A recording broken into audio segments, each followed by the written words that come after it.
Conceptually, recalling is very simple at its absolute core. You go back, once you're in the shop, you can buy items as well as restore your health and mana. However, if you want to have better recalls, then you're going to need to go much deeper into why you don't recall. It's absolutely worth the effort, however, because it'll translate to any champion or role that you decide to play in the future, yes, even if it's Yuumi.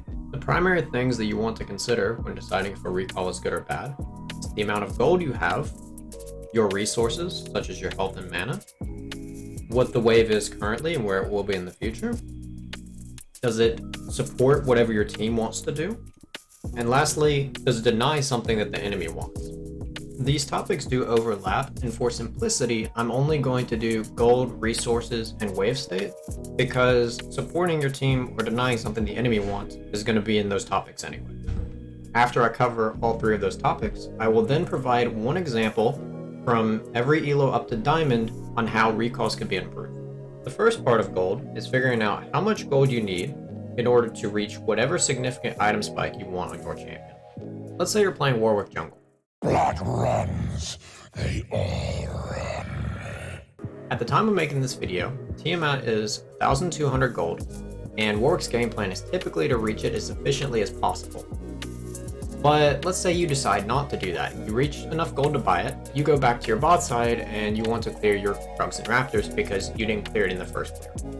Well, it's going to be extremely inefficient compared to if you had Tiamat because Warwick has no AoE to work with, and this, in the long run, or even in the short term, is going to put you behind because every time you clear and clear, it's going to be slower, and then you're getting your gold slower, you're buying whatever item you want in the future later. It's a mess. Another example is champions that like to go Serrated Dirk, such as Aatrox, Zed, Talon, Graves, etc. The spike on the Serrated Dirk purchase itself is extremely high because the item is so gold efficient. However, if you are to wait until, let's say, 1,500 to go back and buy a Serrated Dirk and a Longsword, the spike isn't nearly as good because you've given the opponent more time to potentially have a better purchase. The other step is for your opponent as well.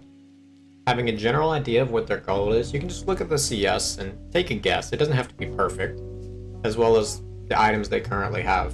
So if you think that your opponent is close to being able to buy, like I talked about earlier, a Serrated Dirk, let's say they're an Aatrox, and you think you can hold them in lane for a while, then the trades are likely going to be better for you than if you were to allow them to go get that spike. Resources. This one is the more straightforward. If you're low mana or if you're low health, then it's probably a good time to recall. Or even if you're full health, to be honest, if you can get Dove from 100 to 0, then you may want to recall just to avoid that.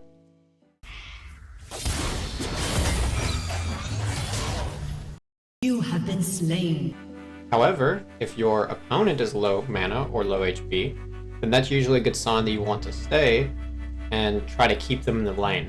Of course, this is assuming that you can do it without increasing risk to yourself, and that it actually turns into an advantage later. If you're just hitting the opponent for the sake of hitting the opponent, but you plan to recall before it turns into a kill anyway, then you're just wasting time. Wave state. Minion waves are usually what people struggle with the most when it comes to the recalls. For laners, generally the goal is to put yourself in a situation in the future that will maximize the amount of gold that you get while minimizing the amount the opponent will get. There are two ways you can do this. You can either crash a wave, preferably a big wave from a slow push, but it doesn't have to be. Or you can maintain a freeze that you set up prior to the recall and then still return to after the recall based on when the opponent was able to return to the lane.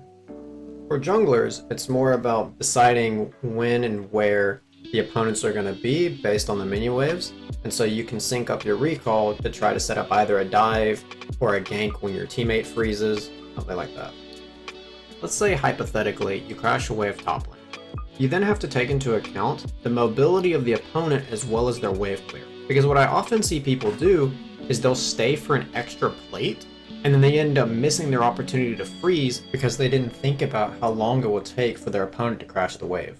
Now that the first part is completed, we can get into the second part where I have the examples from each elo. For the Iron example, we will be using the Iron 3E here.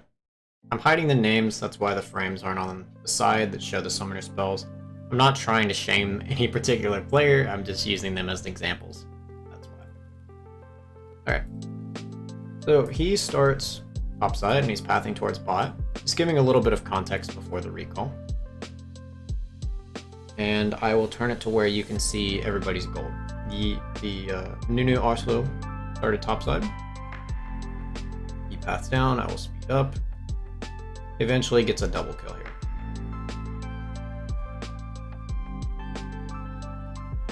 Here it is. So he goes, he gets a kill. Gets another kill. Moment off the Irelia. Okay, so Yi has gotten his double kill. He has 1,653 gold. He is low on mana and 50% HP. This is a great example of when he should be looking to recall. He doesn't want to stay here. He has no mana to work with, as I said. If he were to go back and buy his items, then when he goes to clear his camps or just go for a gank, it would be so much more effective. But instead he stays. He stays for a very long time. This is a very common thing in Iron, and just low elo in general. People not recalling when they're supposed to. And then he gets a Gromp, sure.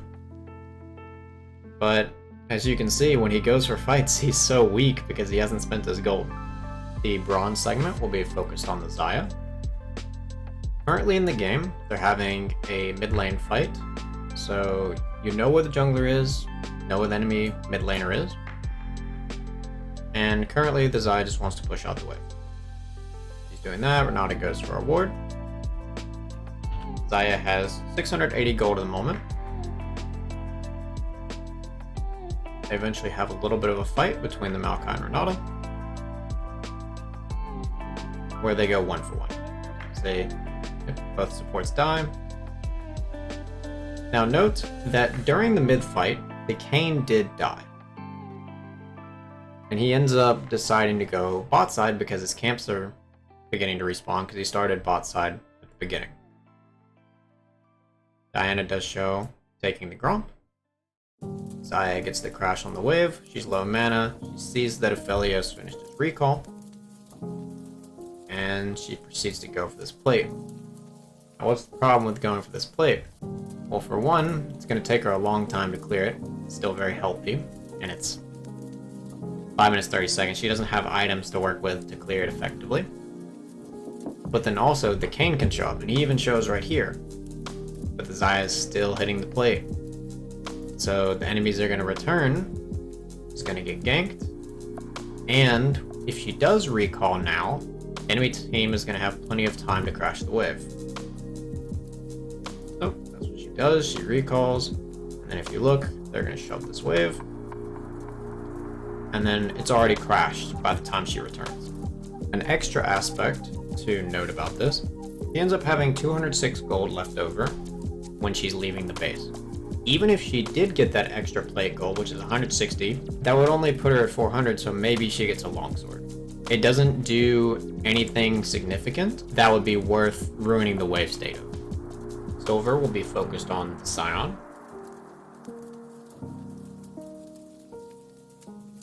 Sion has recently used his teleport because of some heavy trading early on. Continuing to trade, eventually turns this into a slow push and a crash. Riven goes for a recall herself. A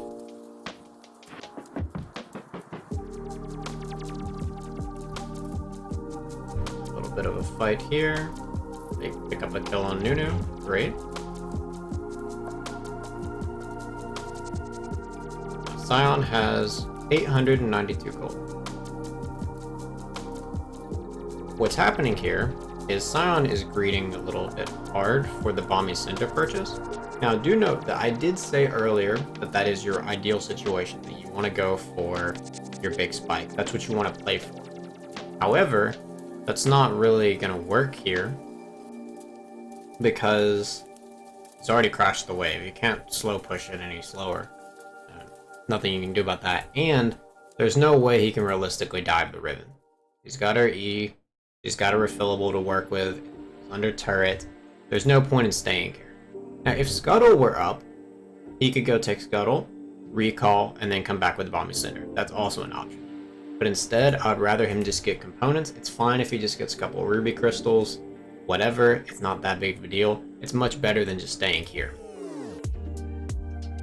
is now, because he stayed, he feels the need to ward.